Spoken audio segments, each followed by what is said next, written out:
Hi everyone, welcome to this reading. So I have some oracle messages out, I have some tarot cards out, I have my crystal ball. I will be scrying throughout this reading. I do feel that I will actually be listing off symbols this time. And if you are new to this channel, I do my readings a little different. I step aside and I let spirit through to deliver a message. And so we are going to get into that. If this reading doesn't resonate for you, just leave it behind for the people who it's meant for. My readings are meant for a specific person or a small group of people. And let's begin. So I'm going to take a step back in my mind, allow spirit to step in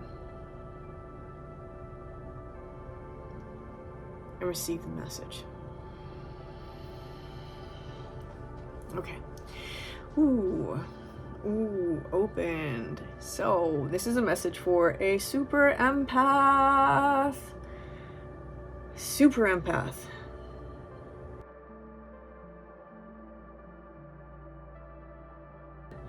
Okay, let's see. Okay, so the person that I am connecting to, you are a super empathic. Currently, you're under a lot of pressure here. It feels like you have a lot of pressure taking place in your life in general, right? Maybe there's an event that's currently occurring. However, I don't even know that there's an event currently occurring so much as you're under pressure because this ability is starting to get a little out of hand for you. And just understand that this pressure is the pressure of growth. And the reason why I'm saying pressure is because for me, this always reminds me of a diamond, like the coal being the carbon being squashed into a diamond. And this is all green. This is all heart space. This is all growth. It's energy. There's something here within our heart space that is being hardened like a diamond. So whoever I'm reading for, you've been up against some serious challenges here, and this is causing an internal change with the number 5 and 7. And this change is happening because of this pressure that's taking place. Now you are having a revelation about some things regarding your path here. We have the unmarked trail revelation, and nothing about the unmarked trail is standing out to me so much as revelation is. Unmarked trail, okay, they just said you are currently in a direction that you don't really know where you're going. You feel like you don't really know where you're going. And you have these different abilities because as an empath, we have many abilities as empaths, right? There's not a lot of, I'm just gonna put this out there, and I'm not trying to step on anybody's toes. I'm not trying to like poop on anybody right out there, anybody out there. There's not a lot of good information about empaths. There's a lot of confusion about empathy and empaths, and those are two completely different things. There's plenty of empaths that do not have empathy for other people. Empaths are people who absorb the energies of others and the thoughts of others, and because of that, if they don't have empathy, they know exactly how to control and manipulate people. The problem is that if they do have empathy and they're not operating from that space, it tends to overrun their lives.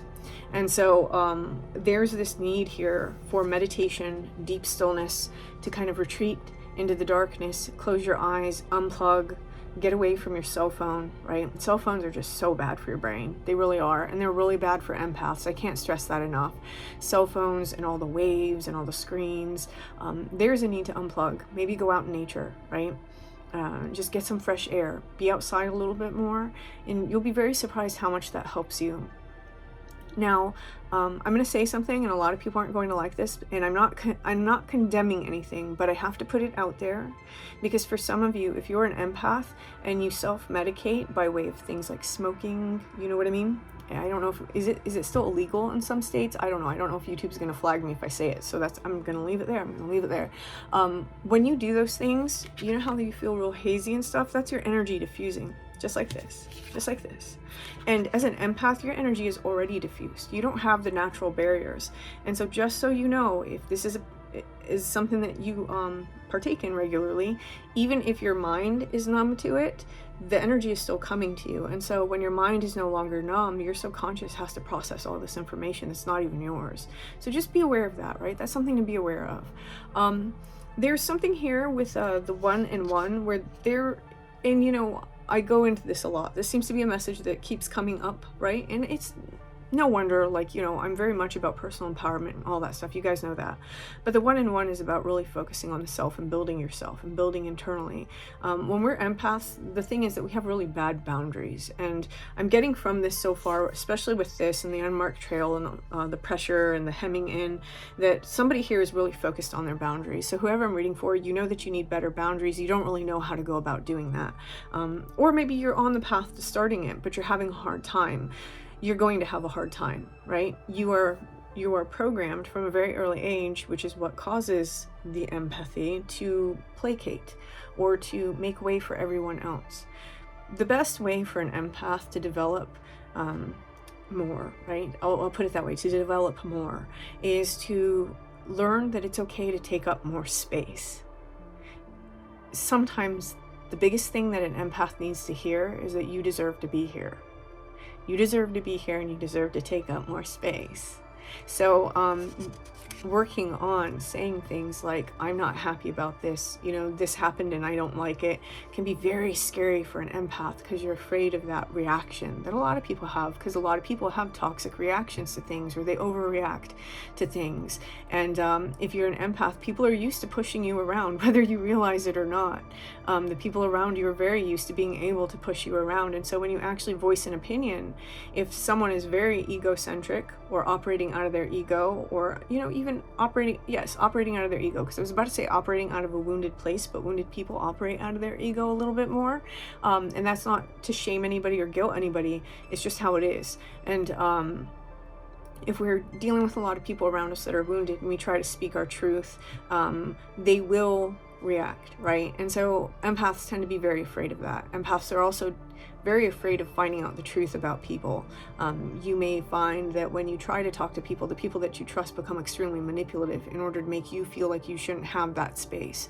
And you know, and this is like the common dynamic between empaths and the people around them, until they start standing in their power and then attracting new people, right? It's like the people who are in your life when you didn't have those boundaries, they don't want you to ever have those boundaries. And a lot of those people don't even realize that they feel that way, you know?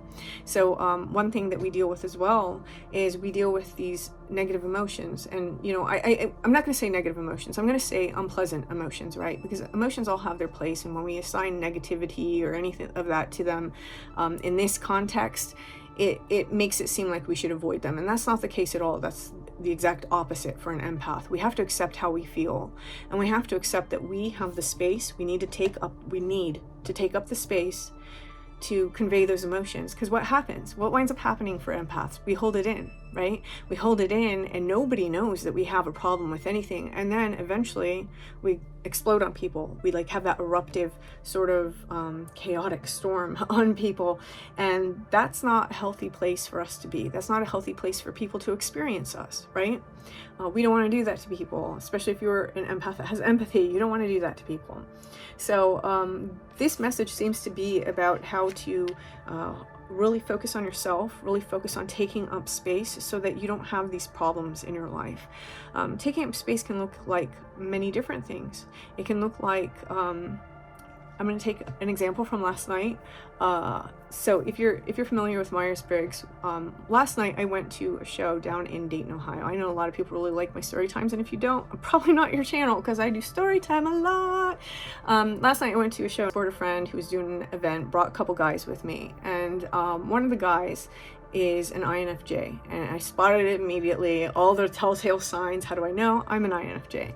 And I was like, hey man, I was like, you got a really hard time, like, basically telling people what you want, don't you? And he's like, yeah, I do a little bit. And I was like, okay, well, you know, when you want to leave, you tell me. And this guy couldn't do it. He couldn't do it. Bless his heart. He couldn't do it.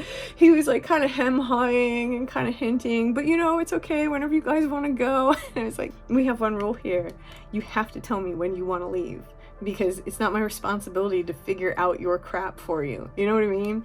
And finally he was like, okay, like, thank you. And like, and I was like, it's not a problem. Like, anybody who gets mad at you for stating what you need for yourself, which is within your right, is not for you, right? And obviously if it's like a longtime friend or it's a family member, we want to give them the leeway to learn the new improved version of us. But if you have to worry that the people around you, especially friends, right? I want to say especially friends. If you have to worry that your friends aren't going to accept or respect that you need to go home, or that, you don't want to be where you're at, or you're uncomfortable, or any of these things that a basic human being should be able to vocalize around people who say that they love and care about them, you don't need to be around these people. These are not your people. This is not your tribe, right? And it's difficult because sometimes that's the case, but sometimes these are the only people we have. What do? Are you okay being alone? A lot of empaths are. When a lot of empaths start on their healing journey, they start to be absolutely fine being alone. Before they start that healing journey, not so much, because they need that validation, right? They need somebody to occupy their time and their space because they haven't learned how to love themselves enough to sit in the quiet and appreciate their company. So we're all on different paths, right? We're all on different levels of this journey, and the empath journey is actually very complicated. So this is about taking up space and being able to stand up for yourself, being able to say, hey, I want fill in the blank, and to worry less about they want blank, right? Because that's what we do. We're constantly thinking about other people. Oh, they want this, they need this, they need me to do this. I kind of want to do this, but they want this, okay, and we keep sacrificing ourselves constantly for other people, and we keep sacrificing ourselves. But then how we respond sometimes when we don't get what we need from these people is we kind of have toxic reactions, right? Until we learn to clear those up, we get real upset, or we get really upset that we're not being valued, or we get really upset that we're not, but a person's not going to value you. You didn't value yourself. You didn't value yourself to say, hey, I come first, right? So why should anybody else? And so that's where we have our own levels of toxicity that we have to clear out. It's this expectation. And the only person that we can really expect anything from is ourselves. We should expect respect for sure, but we can only respect from people who see us respecting ourselves. If we're constantly, because we're the ones that set our value. If we're showing people that we disrespect ourselves, we have to expect that they're going to disrespect us too. And so it's very important to respect yourself. There is also a little bit of this energy here that we may be kind of like sneaking away from certain things that we need to confront. Yeah, a little stuck in our heads, quite possibly, on something that maybe we need to confront. And this feels like it's the reason why is because we're really worried about being successful. How do we come out on top in this situation? How do we have the best outcome? And so for some of you, there's a situation that you keep overthinking regarding this and going back and forth within in your mind. For some of you, this is about leaving behind friendships and relationships that you know aren't good for you. And you just want to know how to do this in the best way because you're not really trying to hurt people here. Let's see. I do have to talk about that. It seems to be that the reason why we're having this sort of conundrum is because we are trying to have better boundaries. We are trying to take our seat on our own throne and establish our self-sovereignty here. And this is all about becoming a master of your own reality, right? How do you wield your tools? When we talk about taking up space, what we're really talking about is our own fire energy. A lot of times as empath, we have a lot of water. We have that, I'm going to go through the list of polarities here. We have that negative, dark, feminine, magnetizing, placating, like gestating sort of energy. And so empaths tend to be very creative people. They tend to be prone to depression. They tend to do really well staying up late at night, right? Much more productive at night than during the day. All those negative yin qualities. Empaths are really great at that. And we're kind of being asked to try to take up space. And in doing that, what you're doing is you're taking up your wand. You're taking control of your own willpower, your own desires. You're owning your own desires and injecting some fire into that yin. What that does is it creates a balance with yang, the masculine principle, the fire principle. The wand is masculine, the cup, which is water, which is over here, that's feminine, right? And in this masculine principle, what do we have? We have dynamic creativity, which is actually going out and making something of it. We have standing up for ourselves. We have speaking our truth. We have being passionate. We have being appropriately angry, right? We have directing our willpower in our direction rather than following everyone else's direction. A really good way to see if you have a tendency to follow other people's direction is when you're in relationships, do you find that you are constantly doing what the other person wants to do in the relationship? And so when you're not around that person, you feel kind of at a loss because you don't it takes you a minute to remember what you do in your life. Whereas when they're alone, they're just doing the normal thing they always do when you guys are together anyway. You know, maybe they're always taking care of things and you're just kind of there for the ride. That's how you know that you're the kind of person that you kind of go along with people, right?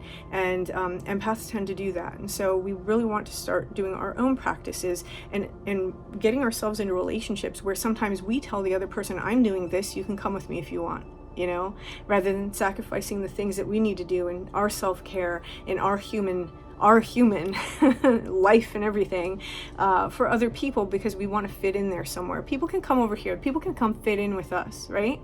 We have to start looking at things a little bit differently. Do you walk into a room and worry about what people are thinking about you? A lot of empaths do. A lot of people are super self-conscious when they're empaths. They need to worry about what you're thinking about them, right? Not really, but you need to be worried about what you think about them. And that's kind of the mindset shift. It's a different mindset, going from the water to the fire, right? Making way for people as opposed to people can make way for me. I'm doing my own thing, you know? And we don't want to be too extreme on either ends. And the problem is that with empaths, we're a little over here too much. We want to be in the middle, right? We want to meet people where they're at, but we also want to expect people to meet us where we're at as well. And we want to take up that space, not too much space. There is a little bit of this energy that this may be very important because, and this is specific for the singles. No, it's not. I just heard. For some of you, the reason why this is becoming important is because it's important for you to have those appropriate boundaries. Because another toxic quality that a lot of empaths have, because they don't take up the space, and they're just like open and following, and you know that feeling in your chest where it's just like open and vulnerable, and you're just waiting for the other person to like pour the energy in, you know what I mean, pay attention to you, to invite you over, or like a lot of empaths have that a little bit. What we're doing is we're actually seeking validation. We need other people to tell us that we're attractive, or words of affirmation. They need to affirm us constantly. There's a person coming into your life who isn't going to overextend to do that for you constantly. And if we're not appropriately boundaried up and in our own power a little bit, it's not going to go well with this person. However, the thing about this person is this. For many of you, you are attracting a lover. For some of you, you're attracting somebody who's just really the yin to your yang, literally. So somebody who really completes the things that you lack. And not that, you need people to fill in like your lacks and stuff. I don't know how to put that in a better way because, man, English. It's kind of like, for example, say that I'll take something out of my own life. I'm an artist, right? And I have pretty good business sense, but there's people out there that have way better business sense. This would be like me attracting somebody who has tons of hella better business sense than I do, coming in and saying, hey, let's team up. I have a business idea, you do the art, I'll do the business end, we'll make this work. You know what I'm saying? Like somebody who has the qualities that maybe you don't necessarily have, that you don't have to have, right, to be a healthy person. There's somebody here who's a good fit for you that's coming in. And this is why this message is coming out for this group of empaths. Again, I think this is a two-part message. I think that even if this one resonates for you, maybe watch tomorrow. I'm already seeing some things in my head as I'm talking about this one. I think there's actually an exercise they're going to give me because I think I already know what that one's going to be about. Watch, I'll go to record later and it'll be gone. No, please don't do that to me. But yeah, so you guys are attracting something here, and that because you're attracting something, it's very important to be in this energy so that when this thing comes, we're attracting this energy too. That we're not, attracting this energy while we're Queen of Cupsing it. Because what happens between the Queen of Cups and the Emperor, he just hurts her feelings constantly. And he's not even doing anything. He's just being himself, sitting in his own authority. But because he's not paying as much attention to her, he's not inviting her all the time, or he's not doing these things, she's busy like being really sensitive and getting hurt all the time. And which annoys him, which makes her feel like, it's that downward spiral that a lot of empaths experience in their really close relationships. There is a change. There needs to be a change here. And again, the change is in the willpower. It's in this Ace of Wands. So for those of you who this resonated for, good luck. Good luck. This is not as difficult as it may seem. It's going to take time, right? It's going to take time, but I think that getting the concept and really working with yourself, you can make the significant amount of progress in a short period of time. It's just really paying attention to your feelings.